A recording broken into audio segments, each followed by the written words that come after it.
Métro est un pionnier de l'énergie renouvelable, à savoir qu'on a été les premiers à signer un corporate PPA en 2019 sur de l'énergie éolienne. À la suite de ça, on a souhaité développer un programme d'autoconsommation individuelle avec des panneaux solaires installés sur site, donc sur une quinzaine de halles où le parking a été solarisé sur le haut vent.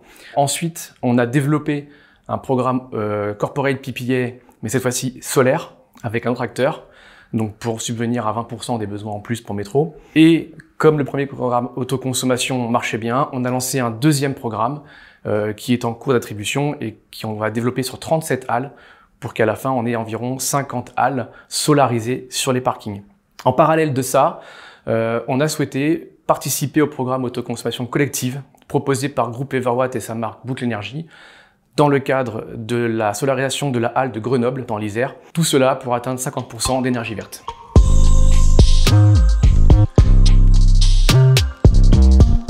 Le groupe Everwatt, c'est un producteur d'énergie solaire locale. Pour ça, on est basé sur l'autoconsommation individuelle ou l'autoconsommation collective. L'idée, c'est de produire et de consommer en même endroit.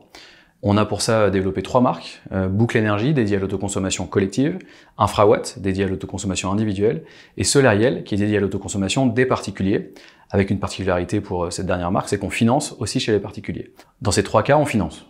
Et quand on finance l'autoconsommation collective à travers Boucle, ça veut dire qu'on installe et on exploite dans le temps les actifs de production, et on va partager l'énergie dans des zones données, des zones d'activité économique, des zones industrielles. C'est dans ce cadre-là qu'on a contacté Métro et qu'on a souhaité avancer avec eux à Sassenage, en Isère, à côté de Grenoble. Pourquoi Grenoble? Grenoble était capitale verte européenne 2022 et c'était dans ce cadre-là qu'on avait identifié le site comme un très bon site et que Métro a accepté de nous accompagner dans cette démarche avec d'autres acteurs de la zone d'activité et ce qui nous permet de porter un projet local et de production d'énergie décarbonée. Pour le projet de Métro, le constat était de dire le métro de Sassenage, en Isère, est basé au sein d'une zone d'activité économique. Il y a différents acteurs économiques et le tissu économique global permet d'avoir un pool de consommation assez élevé, ce qui nous permet de nous dire qu'en installant une centrale solaire sur le métro de Sassenage et en même temps chez d'autres acteurs, on va pouvoir mutualiser les actifs de production et partager cette énergie localement à un coût très intéressant pour tous les acteurs. Et c'est là-dessus qu'on a pu discuter avec Métro sur leur volonté globale de s'engager dans la transition énergétique. Un de nos points différenciants côté groupe Everwatt, c'est uniquement de travailler et de solariser des surfaces qui sont déjà anthropisées, déjà artificialisées, les parkings et les toitures principalement. Dans le cas de Métro, on parle du haut vent d'accueil. Et c'est important pour nous d'être dans cette démarche-là. L'autoconsommation locale, c'est aussi travailler sur des espaces qui sont déjà, entre guillemets, artificialisés. Et c'est important pour nous.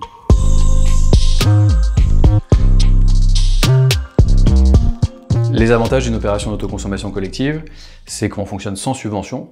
Le solaire est une énergie qui est compétitive, peu importe si on est à Lille ou à Marseille, mais évidemment un petit peu plus à Marseille qu'à Lille. À Grenoble, on a un ensoleillement qui est très bon, et donc on n'a pas besoin d'aide ou de subvention particulière pour pouvoir faire ce projet.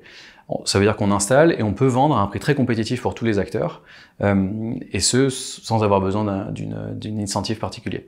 L'autre avantage, c'est qu'on rayonne localement, donc on a un vrai engagement RSE fort de tous les acteurs, et c'est ce partage d'énergie locale plaît aussi beaucoup aux collectivités, puisque ça permet d'embarquer tout le tissu économique sur la transition énergétique de manière globale, et c'est aussi le message assez fort que des industriels ou des gens qui sont dans le retail veulent passer vers leurs clients, vers leurs collaborateurs, et on sait que c'est un enjeu majeur pour la société maintenant, de donner du sens et surtout montrer que l'engagement de la transition énergétique fait partie des valeurs d'une entreprise ou des valeurs d'une collectivité.